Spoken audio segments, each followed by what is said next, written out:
Hey guys, it's Michael from Fire and Brilliance, and I'm wearing green today. So guess what I'm gonna go over?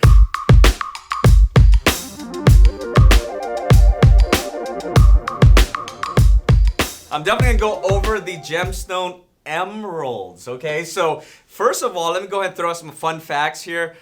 Emeralds, one of the oldest emeralds ever found is 2.97 billion years old. That's dated, and that was found in South Africa. Okay, that's according to GIA, or the Gemological Institute of America. As a matter of fact, Cleopatra had a huge passion for emeralds, so she might be actually the first emerald enthusiast in terms of being in Egypt. All right, so that's a really fun fact. Now, if you really want to know a very high-end piece of jewelry that contained emerald that was sold in recent years, basically the Elizabeth Taylor Emerald Pendant in 2011 was sold for $6,578,500. So that's approximately $280,000 per carat. Imagine that. Okay, so that being said, let me go ahead and break down what an emerald is. So typically when you think about green gemstones, right? So there are precious and semi-precious gemstones, right?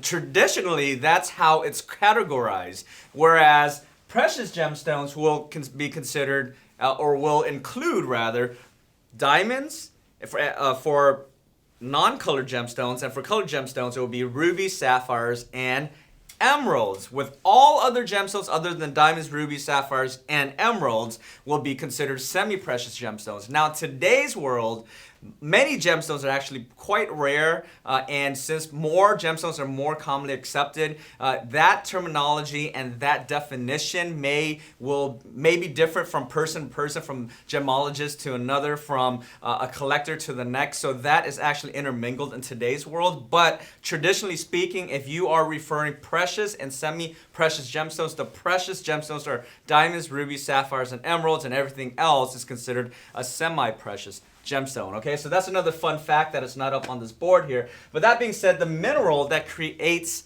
an emerald is made of a beryl. Now, now, the colors that create an emerald is a bluish green to a green variety of beryl, which creates emeralds. Now, beryl also includes other semi-precious gemstones such as aquamarine. Now, if you've never seen aquamarine before, it's a beautiful bluish type of gemstone. That's also in the beryl family of minerals. But if you are referring to a green emerald, or a bluish green to a pure green variety of beryl, then that is called an emerald. Now, that being said, it's extremely important that you also recognize, especially if you are working with a jeweler, or if you're working with a gemologist, or if you're working with someone in the trade that works with emeralds. Some people can be very specific, okay? So if the green is too light, where it's not considered an emerald, they may just call it a green beryl as opposed to an emerald, because the color is just too light, it's not green enough, and they will not classify it as an emerald. So make sure you do ask that question if you're in the market looking for an emerald. Now, a few other facts here. The refractive index of beryl or emeralds is between 1.577 to 1.583. And the Mohs scale, again, I've gone over this a few times in the past, measures the hardness of a gemstone. For an emerald, the hardness is between a 7.5 to an 8. A sapphire, regardless of the color, blues, pinks, yellows, or or what have you, or even whites, is about a 9. A moissanite is about a 9.25 to a 9.5, and a diamond is on a Mohs scale is a 10. But with an emerald, it's still relatively hard, between a 7.5 to an 8, being in terms of the hardness on the Mohs scale. Okay, so a few fun things to know about. Basically, what is the birthstone of an emerald? The birthstone of an emerald is in the month of May. Now, the symbolism of an emerald represents growth and peace, and also healing and fertility. So it's a really nice thing to know, especially if you wear an emerald. That's what it represents, and that's what it symbolizes.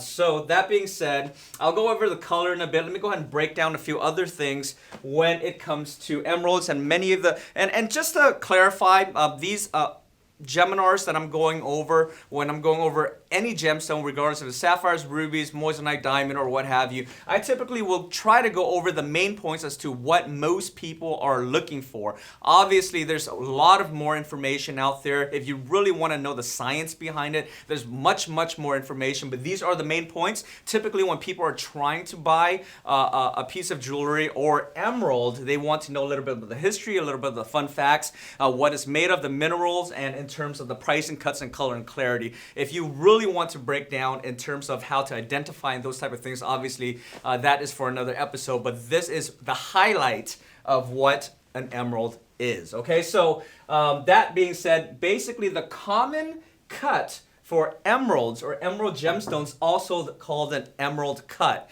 And an emerald cut is basically an elongated asher cut or an elongated step cut where it is a rectangular step cut, and the reason why emeralds are typically cut as an emerald cut is because of the crystal shape. So in other words, inside of the gemstone, based on how it was crystallized, it's best to cut it in a rectangular step cut or an emerald cut. Okay? Now in terms of the clarity, it's very normal to have inclusions in a natural emerald gemstone. When an emerald rock or an emerald stone is unearthed from the earth, typically it's included. It's very common. So if you are to wear a piece of jewelry with an emerald gemstone on it and there are inclusions, don't be afraid. I mean, that's something that's absolutely normal. Okay, so and some of the inclusions that are included in emeralds are gases, minerals, crystals, and liquids that were trapped inside of that piece of beryl during the crystallization process. All right, so according to GIA, they will classify it based on 3 types: type 1, type 2, type 3, where type 1 will be inclusion free, type 2 will be usually included, and type 3 is almost always included. And it also depends on where you find the emeralds. Okay, so basically emeralds from a long time ago, it can be found, or it was originally mined in Egypt. And that's the reason why Cleopatra was extremely passionate about emeralds. And this was many thousands of years ago. Okay, so, but now in today's world, a very big mining location for quality emeralds basically comes from Colombia. Okay, so that's exactly where the geography is. Obviously, there are way more locations where emeralds can be found, but one of the main sources in today's mining processes when it comes to finding natural emerald gemstones, it is from Colombia, and main source from many thousands of years ago was originally in Egypt. All right, so I went over this. The precious stones from diamonds, rubies, sapphire, and emeralds, and everything else besides that was considered a semi-precious gemstone. Last but not least, I do want to go over what's the difference between a lab-grown and created emerald versus a natural emerald. Again, a lab-grown emerald is basically the same thing, okay? It's actually made of beryl. It's actually a variety of beryl that is bluish green to a green variety of beryl that creates emerald. The only difference is one is man-made versus one is unearthed from Mother Earth and faceted, cut, and polished into a gemstone. That's the difference, all right? So that's the main difference. Now, obviously, there's a difference in price and quality as well. But that being said, one is man-made and one is actually from Mother Earth. And again, although gemstones are natural, that can be unearthed from Earth, the difference is that some are treated and some are not treated. What's the difference? What does that even mean? Most colored gemstones such as ruby, sapphires, and emeralds are treated after it's been cut and polished and basically presented in the marketplace for sale, because that process helps enhance the color and the quality, the color, the cut, the clarity of that gemstone so that it could look much more beautiful and way nicer. Okay, so when you find a gemstone that is in the marketplace, and if you're looking for gemstones in the marketplace, it might be a good question to ask your jeweler. It might be a good question to ask the dealer that you're working with, is it treated or not treated? Because that would be a huge difference in terms of the prices that you pay. If it's not treated and it's a very beautiful AAA type 1 type of emerald where it's not included, beautiful color, beautiful saturation, a specific type of green and all of that, then it can be very expensive if it has not been treated. Whereas if it's been treated, obviously it's been modified by man, even though it's a natural gemstone, then the price will be less. Now that being said, the most commonly used treatment for emeralds is actually not a heat treatment like that of rubies and sapphire. The most common treatment for emeralds is called oil filling, where it will fill the surface fractures of emeralds. So when you unearth it, when you find a piece of emerald from the earth, sometimes the surface of the emerald is fractured and it looks like a bunch of hairlines on top of that emerald. There's a treatment process where they will oil the surface of that, and by doing that, it emphasizes the color of the emeralds. Many times it enhances the color of that gemstone. Okay, so that's basically my 2 cents. And before going through that, I want to make sure I emphasize this portion here as in terms of the preferred color. What is the preferred color of emeralds? And before going through over it, basically, I do want to say that there's really no right or wrong answer. Beauty is truly in the eye of the beholder. Some people may want a light green. Some people may want a deep dark green. Some people may want an emerald that's very included. Some people may not want an emerald that is included. It's really up to the eye of the beholder. It's really up to you, especially if you're the person who's wearing it. What I'm going over is what is commonly preferred in the marketplace and how it's actually priced in the marketplace based on the demand of that preference. Okay, so normally what's commonly preferred and what is a natural emerald that is untreated, what is that color that most people are usually willing to pay a higher price point for is what I'm going over. That being said, preferred color is a bluish green or a pure green. All right, so a bluish green or a pure green with vivid saturation. What does that mean? Basically, that green is very saturated all around the gemstone. It's not spotty. It's just really nice and saturated throughout that gemstone with a tone that is not too dark. So in other words, it's not too dark like this jacket that I'm wearing. This is very deep and dark. It's a little lighter than this color, and it's also transparent. So in other words, if it's not included, typically it should be a little more transparent. Okay, so that's typically the preferred preference of an emerald in the marketplace. But again, there's no real right or wrong answer. It's really up to you. Hopefully these points actually helped you out in your buying and decision-making process, especially if you are in the marketplace. Make sure you work with a jeweler that understands how to work with emeralds, understand the history, as well as understand what's preferred, as well as understand the difference between lab and natural, as well as understanding what's been treated versus untreated, and understanding the overall types based on GIA and based on the classes of how it's priced based on the color preference. All right, so the first stone that I want to take out is the natural emerald. Okay, so this is definitely an emerald that was originally in the form of a natural gemstone, and it was unearthed, basically faceted and cut into an emerald cut, which is a step cut, an elongated step cut, or an elongated asher cut, right? So it's one and the same. That being said, this is definitely a natural emerald gemstone. It's definitely beautiful green. It has a pure green to it. It's really nice. Even if you take a look at it from certain angles, it has a slight bluish green. So that's more or less the ideal color of what people are typically looking for when they are looking for an emerald gemstone. They do not typically want it to be too dark, where it's looks as if a very deep dark leaf. That is not preferred, and it definitely do not want it to be too light either.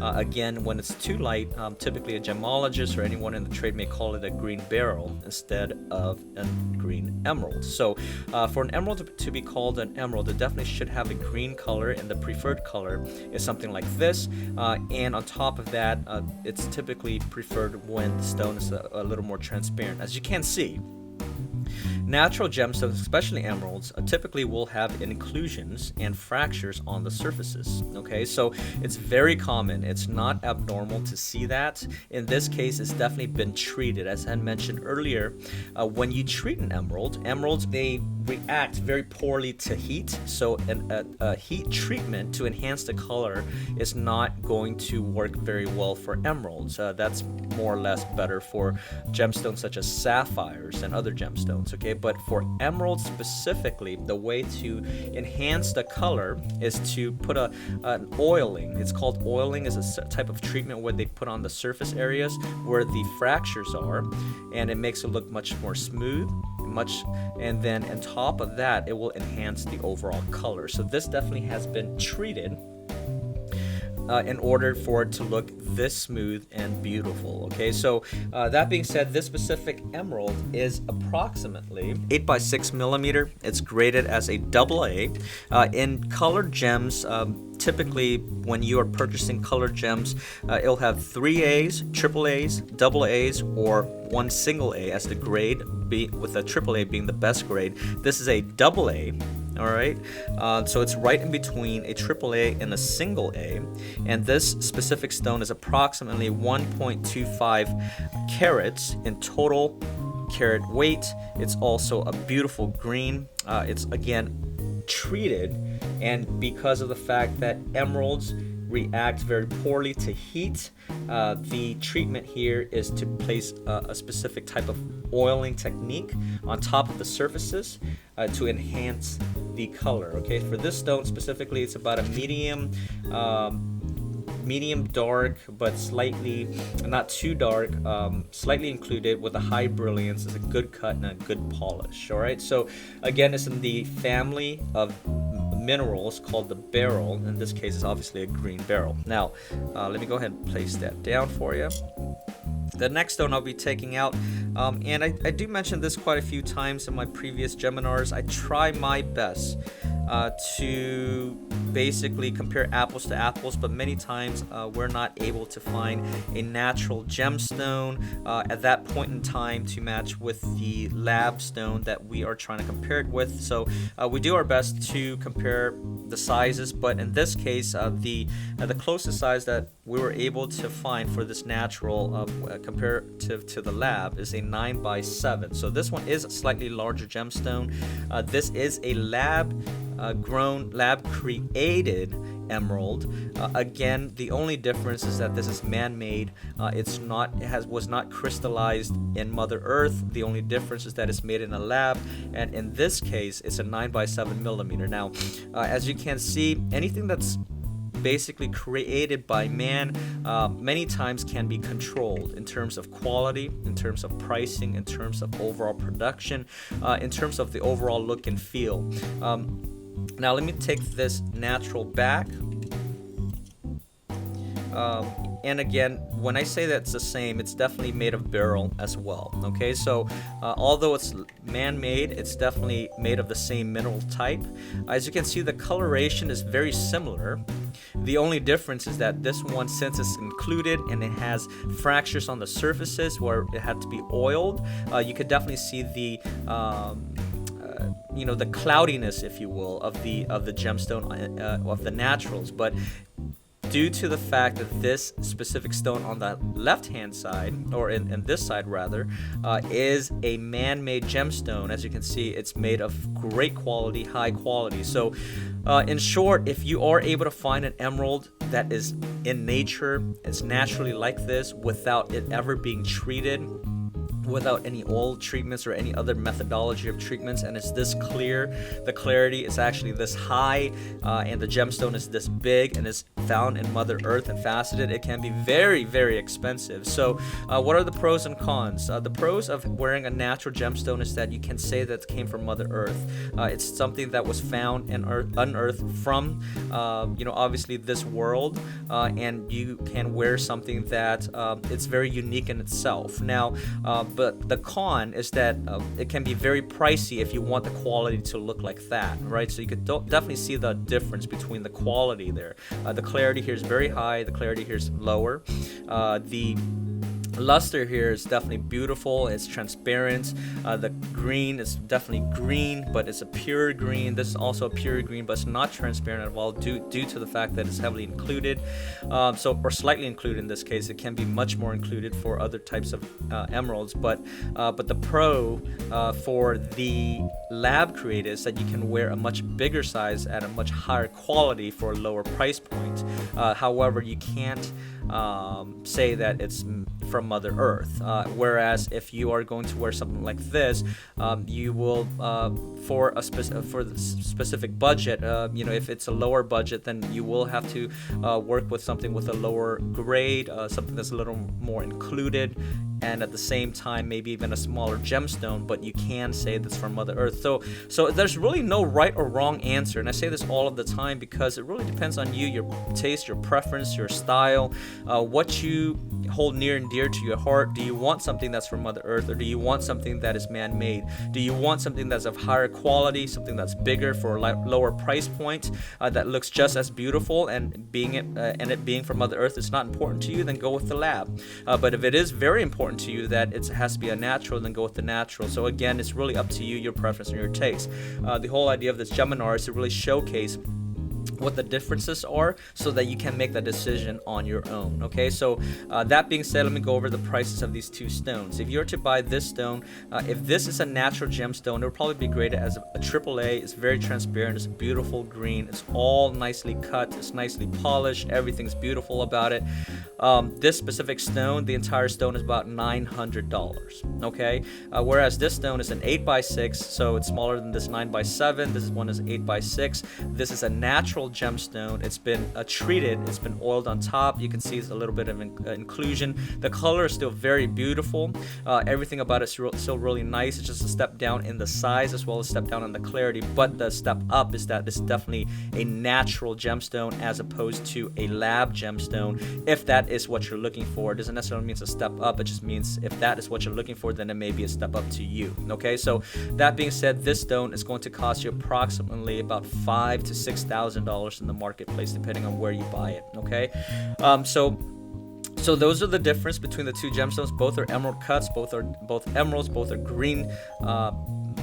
Basically barrels, right? Or the mineral barrel rather, and both are definitely step cuts and really gorgeous gemstones. Again, these are the two types that you will probably be shopping for in the marketplace if you're looking for emeralds. Okay, one is a natural and one is a lab. And let me go ahead and weigh it for you and measure it for you so that you can really see the difference in the sizes as well as the weight. Alright, so the first stone I'm going to go ahead and measure is the natural. So this should be approximately 8 by 6 millimeters, 8 millimeter in length and 6 millimeters in width. So there you go, that's a 6 millimeter width, so 6.02.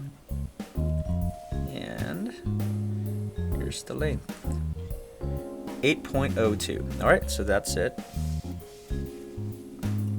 And the lab should be approximately a 9 by 7. Let me go ahead and measure the width first. There you go, a 7.06. And 9.13. So slightly bigger than a 9, but it's approximately there at about 9.13. All right, so let's go ahead and measure it. All right, let me go ahead and weigh the 8 by 6 stone. There you go, a 1.25, okay? It's 1.25 carats, so that's approximately, for this stone that's been treated, about $5,000 to $6,000 in the marketplace. Now let's go ahead and weigh the lab. This one is approximately $900 in the marketplace, and let's see how much this weighs. There you go, it's approximately almost 2 carats, about 1.98. All right, so almost 2 carats. There you go. All right, so those are your options in the marketplace, and hopefully this helped you out if you are shopping in the marketplace, and hopefully this information was of convenience to you. So if you like what you see here, definitely hit the like button. It definitely help our algorithm, okay? So that helps our channel. Leave a comment below. Let us know what you like. Let us know what you don't like. Is there another gemstone that you want us to go over? And if there is, we do put it on a list, okay? So if that specific request is popular enough, then we may make a video just for you, okay? So thank you again for tuning in. I appreciate it, and I'll see you again next time. Goodbye.